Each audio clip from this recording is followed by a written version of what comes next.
매일 성경 묵상을 돕는 해설 가이드입니다. 안녕하세요. 묵상 코치입니다. 함께 읽고 나눌 말씀은 창세기 48장 8절에서 22절까지 말씀입니다. 야곱이 요셉이 데려온 그의 두 아들 에브라임과 므낫세를 축복합니다. 그는 이삭이 그랬던 것처럼 늙어 눈이 잘 보이지 않는 상황에서 자신의 아들이 된 므낫세와 에브라임을 축복합니다. 하지만 그는 이삭과 달리 두 아들을 동일한 내용으로 축복합니다. 또 이삭은 모르는 가운데 찾아 야곱에게 장자의 축복을 했지만 야곱은 의식적으로 장자와 차자의 머리에 손을 엇바꾸어 축복합니다. 8절에서 11절 읽겠습니다. 이스라엘이 요셉의 아들들을 보고 이르되 이들은 누구냐? 요셉이 그의 아버지에게 아뢰되 이는 하나님이 여기서 내게 주신 아들들이니이다. 아버지가 이르되 그들을 데리고 내 앞으로 나오라. 내가 그들에게 축복하리라. 이스라엘의 눈이 나이로 말미암아 어두워서 보지 못하더라. 요셉이 두 아들을 이끌어 아버지 앞으로 나아가니 이스라엘이 그들에게 입맞추고 그들을 안고 요셉에게 이르되 내가 내 얼굴을 보리라고는 생각하지 못하였더니 하나님이 내게 내 자손까지도 보게 하셨도다. 이스라엘은 요셉이 데려온 두 아들을 보고 묻습니다. 이들은 누구냐? 이스라엘의 질문에 요셉은 이는 하나님께서 여기서 내게 주신 아들들이니다 라고 대답합니다. 이때 아버지 이스라엘은 그들을 축복하고자 그들을 데리고 앞으로 나오도록 했습니다. 이 장면에서 이스라엘이 요셉의 아들들을 잘 알아보지 못하는 듯한 모습입니다. 이렇게 야곱은 이제 나이가 많아 능력도 떨어져 있습니다. 몇 분 전에 상황을 잊어버리는 노인처럼 야곱도 얼마 전에 그가 요셉의 두 아들을 자신의 아들들로 삼겠다는 말도 조차 잊어버릴 정도로 그는 많이 쇠한 모습입니다. 이스라엘은 나이가 많아 잘 볼 수 없었습니다. 요셉이 두 아들을 아버지에게로 가까이 데리고 가자 이스라엘은 그들에게 입맞추고 그들을 껴안아줍니다. 이스라엘은 그들을 축복하기 전에 몸짓을 통해 그들을 향한 아낌없는 사랑과 호의를 보여줍니다. 이때 이스라엘은 요셉에게 말합니다. 내가 내 얼굴을 보리라고 생각하지 못하였더니 하나님이 내게 내 자손도 보게 하셨도다. 요셉의 자신의 아들들을 하나님이 주신 것이라고 말하는 것처럼 이스라엘도 자신이 요셉과 그의 자손을 보게 하신 것이 하나님이라고 고백합니다. 다음은 12절에서 20절 읽겠습니다.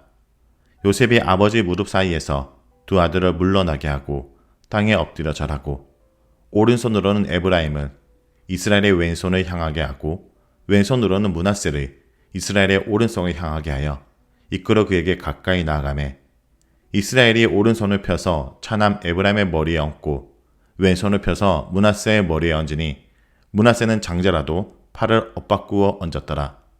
그가 요셉을 위하여 축복하여 이르되 내 조부 아브라함과 아버지 이삭이 섬기던 하나님, 나의 출생으로부터 지금까지 나를 기르신 하나님, 나를 모든 환난에서 건지신 여호와 사자께서 이 아이들에게 복을 주시오며 이들로 내 이름과 내 조상 아브라함과 이삭의 이름으로 칭하게 하시오며 이들이 세상에서 번식되게 하기를 원하나이다. 요셉이 그 아버지가 오른손을 에브라임 머리에 얹은 것을 보고 기뻐하지 아니하여 아버지의 손을 들어 에브라임 머리에서 므낫세의 머리로 옮기고자 하여 그의 아버지에게 이르되 아버지여 그리 마옵소서 이는 장자이니 오른손을 그의 머리에 얹으소서 하였으나 그의 아버지가 허락하지 아니하며 이르되 나도 안다 내 아들아 나도 안다 그도 한 족속이 되며 그도 크게 되려니와 그의 아우가 그보다 큰 자가 되고 그의 자손이 여러 민족을 이루리라 하고 그날에 그들에게 축복하여 이르되 이스라엘이 너로 말미암아 축복하기를 하나님이 내게 에브라임 같고 므낫세 같게 하시리라 하매 에브라임을 므낫세보다 앞세웠더라. 요셉은 두 아들을 아버지 무릎 사이에 물러나게 하고 아버지께 땅에 엎드려 절합니다. 이러한 요셉 행동은 그의 꿈과 관련하여 이해할 수 있습니다. 그의 꿈에서는 형제뿐만 아니라 부모까지도 그에게 절합니다. 실제로 요셉의 아버지 이스라엘은 요셉에게 절한 것처럼 보입니다. 하지만 요셉은 아버지께 절함으로써 자신의 꿈을 수정합니다. 요셉은 이제 이집트 제2의 통치자로서 아버지 앞에 서 있지 않습니다. 자신과 자신의 자손에 대한 축복권을 가진 아버지 앞에 서 있는 것입니다. 요셉은 아버지께 절함으로써 아버지가 자신과 자신의 자손에 대한 축복권을 가진 분이며 자신은 이제 그러한 축복을 받을 준비가 되어 있다는 의미에서 아버지께 절을 하고 있는 것입니다. 요셉이 절함으로 끊겼던 이스라엘 축복 이야기가 다시 계속됩니다. 요셉은 다시 자신의 아들들을 이스라엘에게 이끌고 갑니다.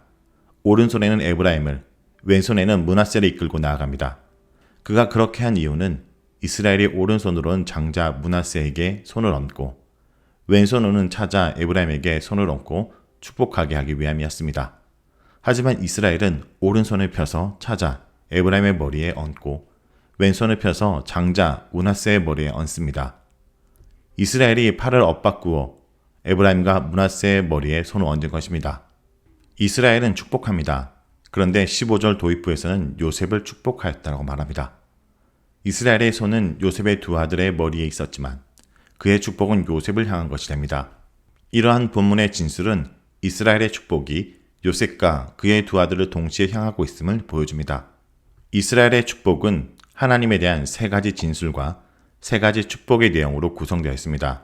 그는 먼저 하나님에 대한 세 가지 진술을 통해 복을 주신 하나님이 어떤 분인지를 분명히 합니다. 하나님에 대한 첫 번째 진술은 조상들이 섬기던 하나님입니다. 그것에 대한 원적 의미는 조상들이 그 앞에서 행하던 하나님입니다.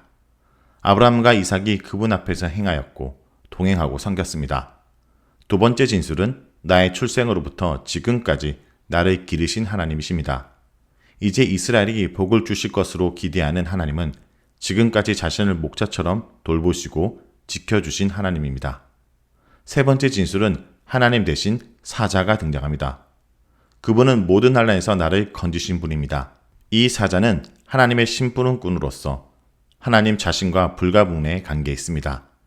자, 하나님에 대한 진술에 이어 이스라엘은 세 가지 축복의 내용을 말합니다. 첫 번째, 이 아들에게 복을 주시라는 것입니다. 이것은 단순히 수적인 번성을 말하는 것이 아니라 그들의 전생 동안 함께 하시는 하나님의 동행과 관련되어 있습니다. 둘째로, 그들 안에서 조상들의 이름이 불릴 것이라는 것입니다. 이것은 자신의 이름과 자기 조상 아브라함과 이삭의 이름이 자손들의 삶에서 드러나고 인정될 때 선포될 것을 말합니다. 조상들의 영광스러운 삶이 사라지지 않고 대대로 이어질 것이라고 축복하고 있습니다. 셋째로, 이들이 세상에서 번식되는 것입니다. 무수한 물고기 떼처럼 그들의 후손이 번성하기를 바라는 축복입니다. 17절에서 20절은 야곱이 요셉의 두 아들을 축복할 때 손을 바꾼 것에 대한 내용이 언급됩니다. 요셉은 자신의 의도와는 달리 아버지 이스라엘의 손이 뒤바뀌어 있음을 보고 옮기려고 합니다. 하지만 이스라엘은 그것을 거부합니다. 그는 의도적으로 손을 바꾸어 얹고 장자와 차자를 동시에 축복합니다. 그의 축복에서 장자와 차자의 뒤바뀜은 축복의 내용이 아니라 단순히 손을 어긋맞고 얹은 그의 몸짓에 있었습니다. 그는 장자와 차자가 모두 민족을 이루고 크게 될 것이지만 차자가 장자보다 크게 될 것이라고 말합니다. 20절에서 이스라엘은 다시 한번 축복의 말을 더 붙입니다. 요셉의 두 아들에게 모두 해당하는 축복입니다. 장차 사람들이 말하기를 너를 통해 너와 함께 내 안에서 이스라엘이 축복하여 이르기를 이라고 말합니다. 하나님이 내게 에브람 같고 므낫세 같게 하시리라 라고 축복합니다. 여기에서 에브람과 므낫세는 축복의 모범자로서 묘사됩니다. 에브라임과 므낫세처럼 너도 복을 받을 것이라는 내용입니다. 여기서 너는 누구를 가리킬까요? 여기서 너는 1차적으로 요셉을 가리킵니다. 이처럼 이스라엘의 축복 안에는 15절의 시작부터 명시한 바와 같이 요셉도 함께 포함되고 있는 것입니다. 요셉은 요셉 지파를 대표하는 에브라임과 므낫세의 축복을 통해 그들과 함께 자신도 복을 얻게 될 것입니다. 다음은 21절에서 22절을 읽겠습니다. 이스라엘이 요셉에게 또 이르되 나는 죽으나 하나님이 너와 함께 계시사 너희를 인도하여 너희 조상의 땅으로 돌아가게 하시려니와 내가 내게 내 형제들보다 새긴 땅을 더 주겠나니 이는 내가 내 칼로 아모리 족속의 손에서 빼앗은 것이니라. 마지막으로 이스라엘 요셉에게 자신의 죽음에 대해서 말하면서 출애굽을 말합니다. 여기에서 너희는 1차적으로 요셉과 요셉의 후손을 지칭하지만 그것은 요셉의 형제들과 이스라엘 가족 모두를 넘어서 이스라엘 민족 전체를 가리키기도 합니다. 이스라엘은 그들의 이집트 체류를 넘어서서 장차 이루어질 출애굽에 대한 전망을 보여줍니다.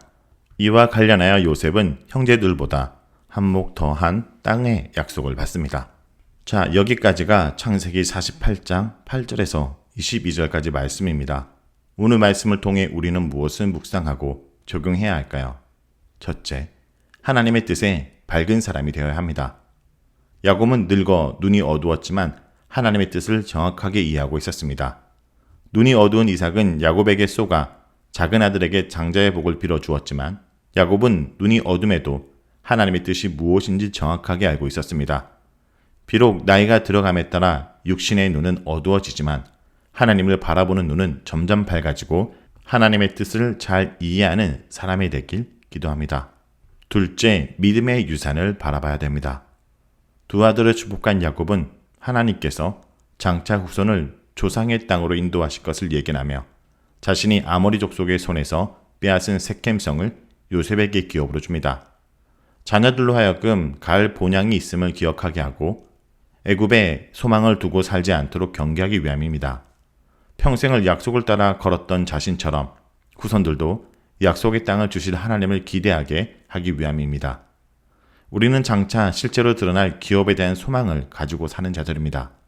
이 소망이 야곱을 이끌었고 요셉과 그의 후손을 이끌었고 또 오늘 우리를 이끌고 있습니다. 주님이 나타나실 때 주실 영광스러운 부활에 소망을 자녀에게 물려줄 수 있다면 우리는 최고의 유산을 주는 것입니다. 우리가 자녀에게 남겨줘야 될 것이 많습니다. 존경심, 인내심, 사랑, 의욕, 개성, 배움, 꿈. 그러나 우리가 잊지 말아야 될 최고의 유산은 바로 믿음의 유산입니다. 지금까지 앞으로도 우리가 돌아갈 그 본향을 바라보는 믿음을 가지고 살았다면 우리의 후손들도 바로 이러한 믿음의 유산으로 살아가는 주의 백성이 되길 간절히 기도드립니다.